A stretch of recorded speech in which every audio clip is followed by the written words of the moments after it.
Hello and thank you for joining us on the Tuesday edition of Journalist Hangout. I'm Benga Oreshegun. Today on the program, Senate presents defense before Interparliamentary Union seeks fair hearing, says Senator Natasha was suspended for gross misconduct. Lagos GDP hits $259 billion, becomes Africa's second largest city economy. And later on the show, ease for Nigerians as marketers offer 800 naira per litre fuel after importation cost drops. I'll be hanging out with Babajide Kolade Otitoju and Paul Dada. Journalist Hangout starts right now.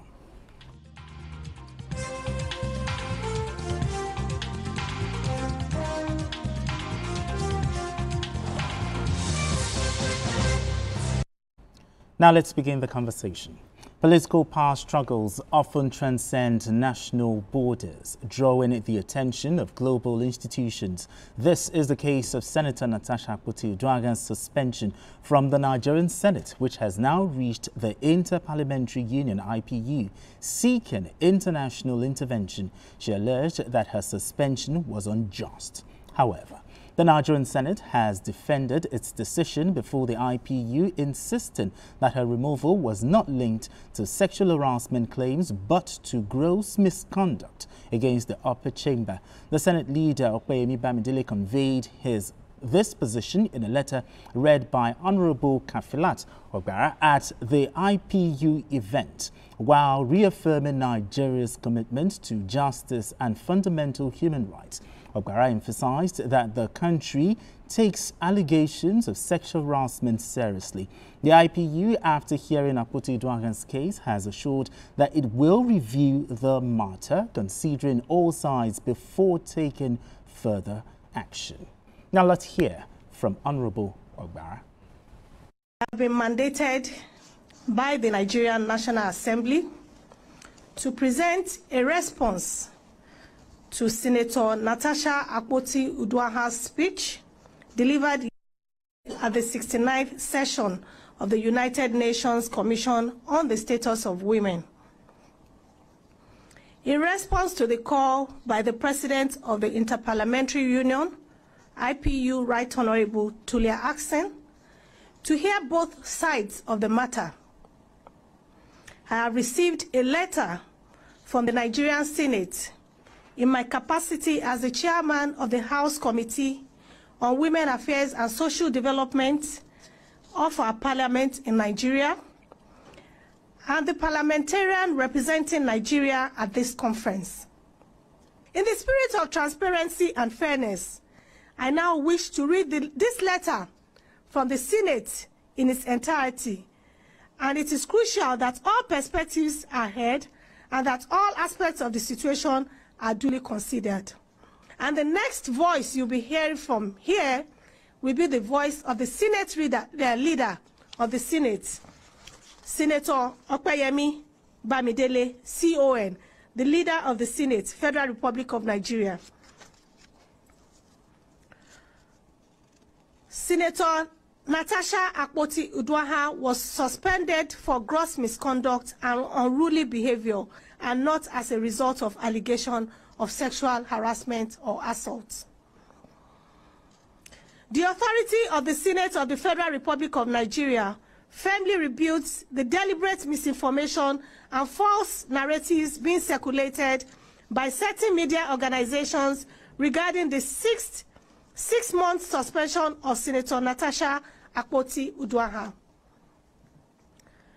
Let it be unequivocally stated that Senator Uduaghan was suspended solely for a persistent act of misconduct, blatant disregard for the provisions of the Senate Standing Orders 2023 as amended, and gross indiscipline, nothing more, nothing less. This is still the voice of the leader of the Senate. It has come to the attention of the Senate that some media reports are attempting to falsely suggest that Senator Uduaghan's suspension was due to allegations of sexual harassment. This is completely untrue, misleading, and a calculated attempt to distort the facts.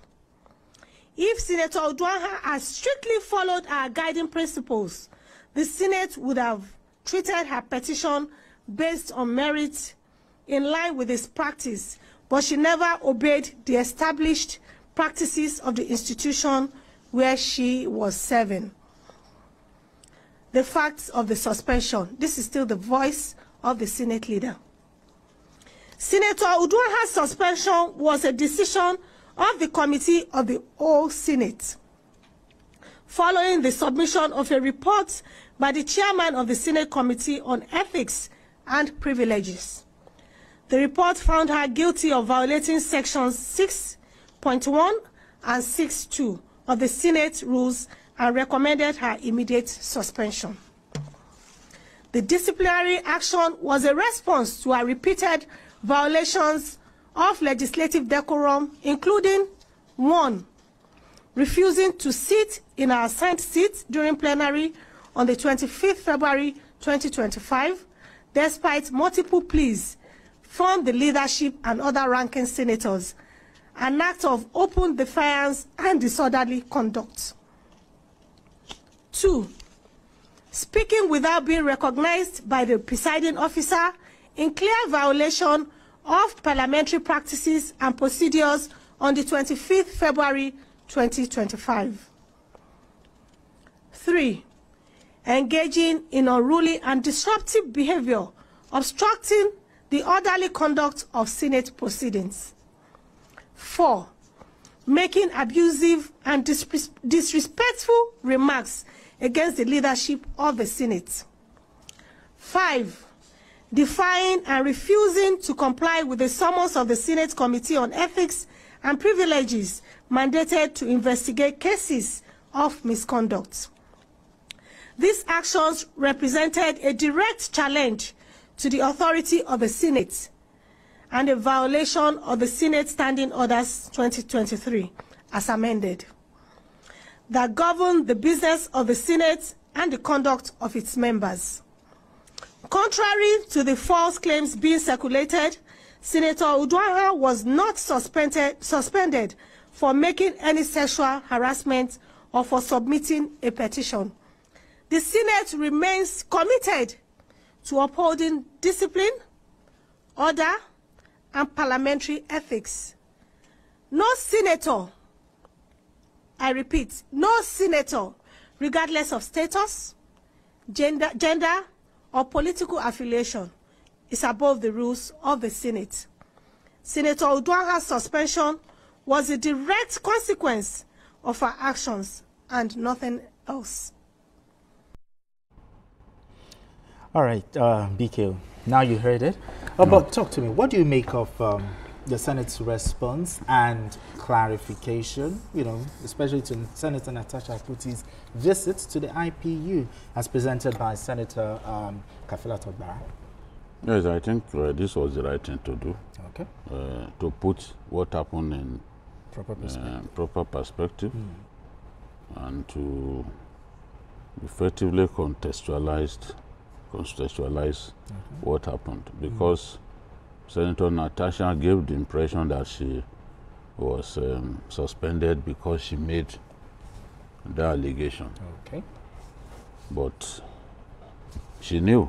She didn't make the allegation on the first day, but she knew that her conduct, which was devoid of decorum, was going to lead her into troubled waters. Okay. And she quickly tried to deflect attention from the main issue, which was the fact that the Senate Committee on Ethics and Privileges had been mandated to look into her case. Okay. She then decided to bring up the issue of sexual allegation.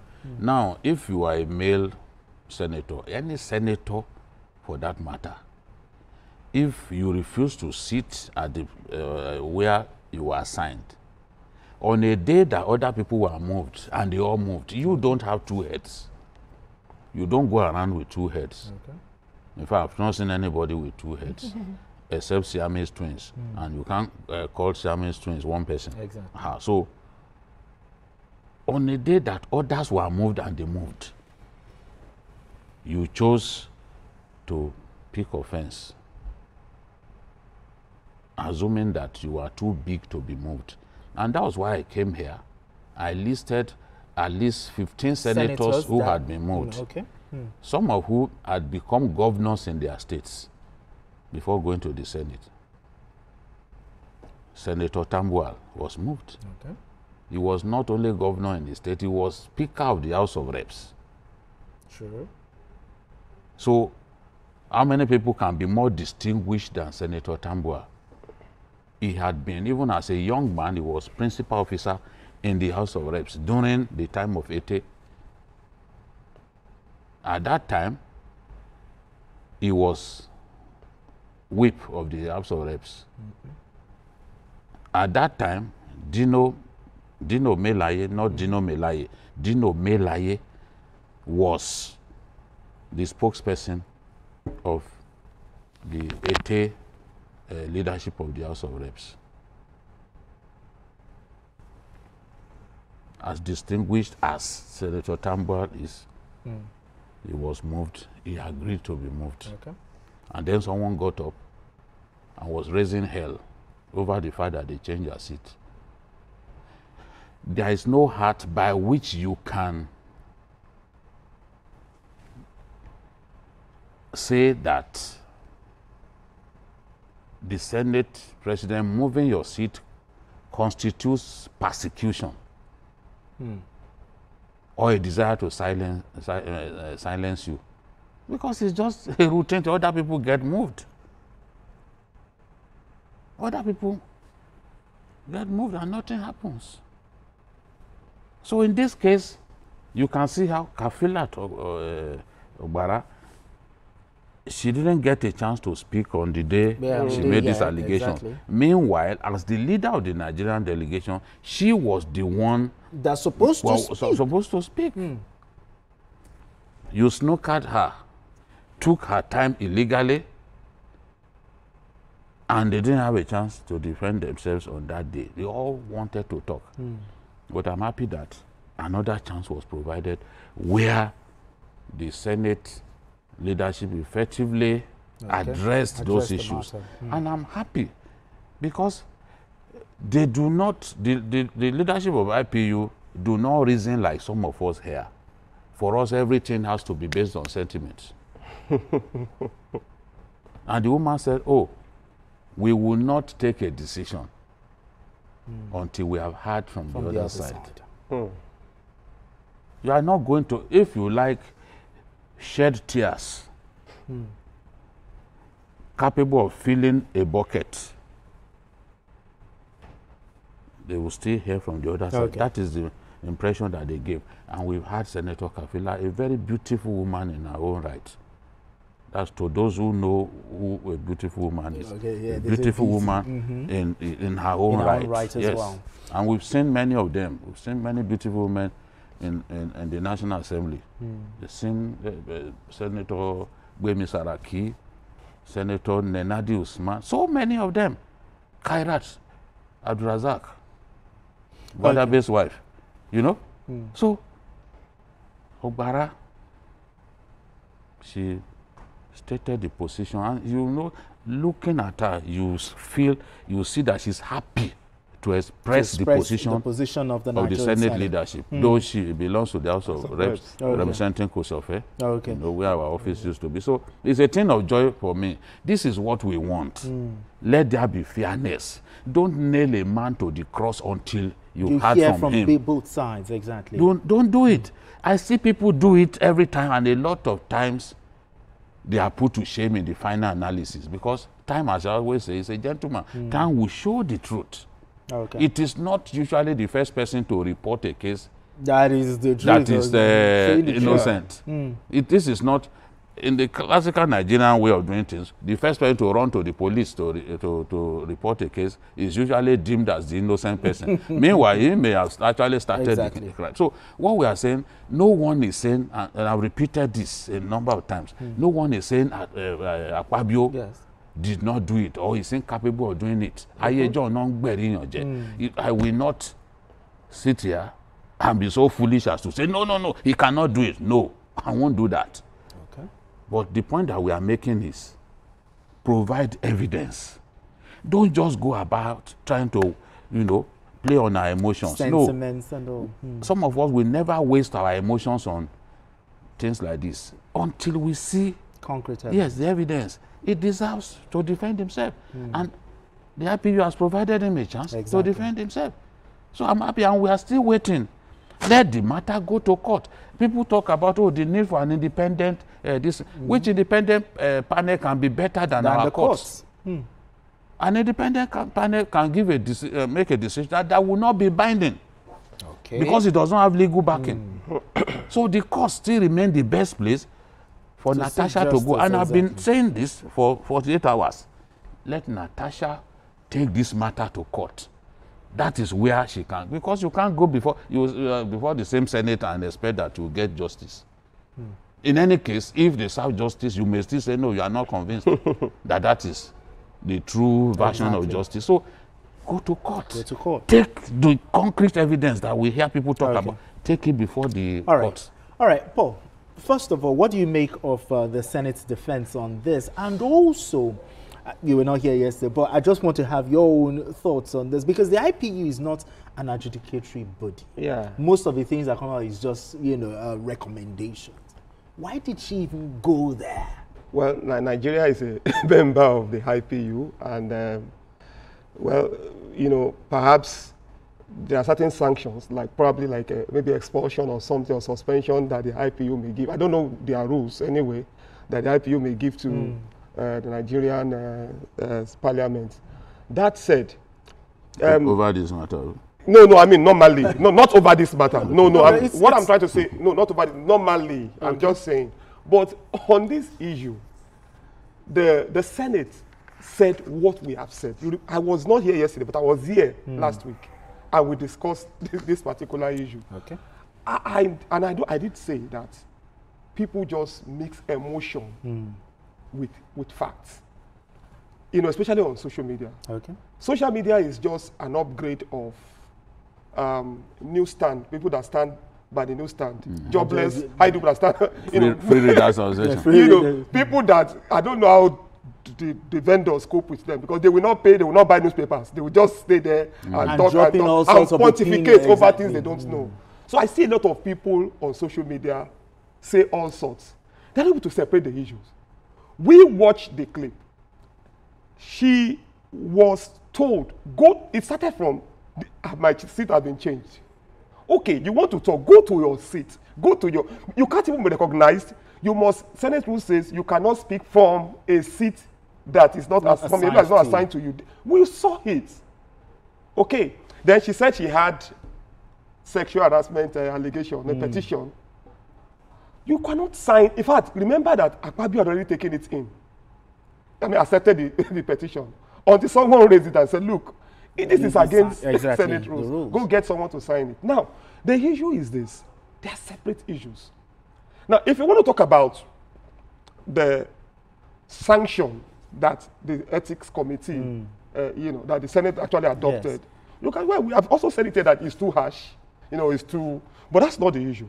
But mixing up the fact that she flouted, she breached the rules, and people were telling, like Kafila Ogbara said, ranking senators, people who have been there long before her, were talking to her. People from, senators from her states did not agree. Women, all the women, all the female senators did not agree with her. Now, I think Natasha is mixing things up. And when I watched what she said, you know, at the IPU, because I watched it, I said, God, why is this woman talking like this? Because she was misrepresenting the fact, saying that she was being persecuted because she brought a sexual harassment allegation against. Like me too, like BKO said, I'm not in a position to say that Akpabio did or did not. Okay, but there are ways of getting redress. It's not by mixing things up. Okay. Now, yes, we already know that 6 months suspension, but with this, it's like putting the nation, the Senate into ridicule. BKO, do you think she might get further punishment? I don't know. For what she's done?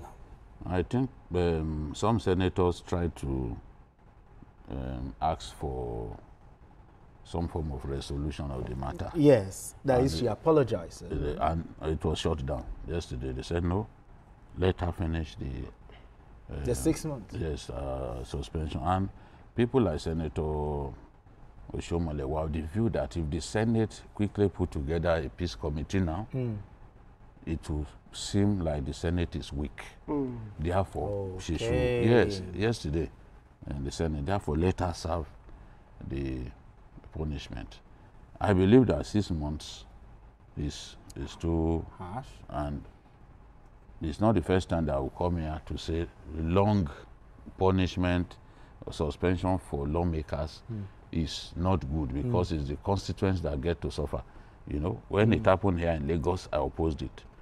When Bukola Saraki suspended Nengi, I opposed it. It's the same Bukola Saraki now who is saying Senate President should step aside. Whereas when he was accused of armed robbery and of being the patron of armed robbers after the Offa robbery, he did not step aside. We didn't see him step aside.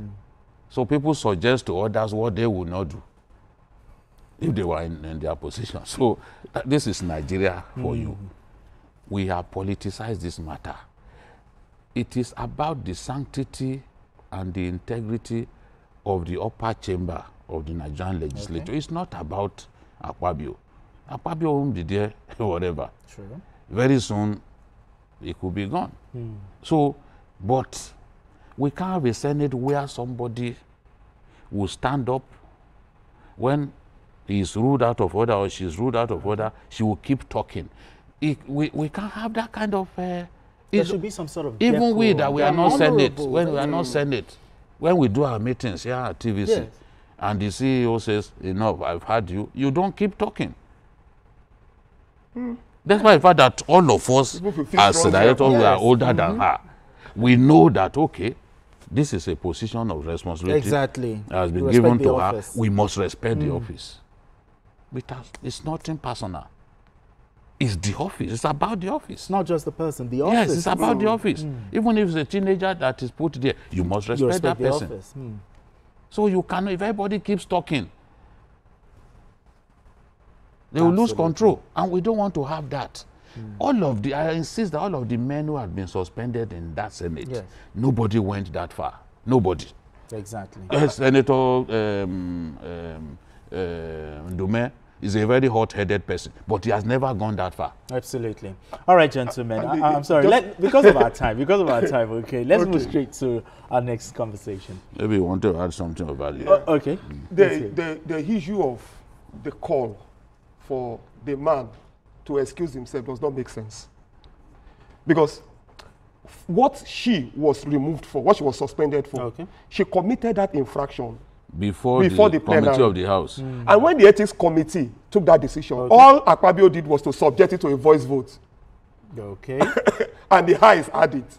I don't know what they mean by don't preside over. So it was fair enough. It was fair enough. Of course. Exactly. All right, gentlemen, let's move straight to our next conversation.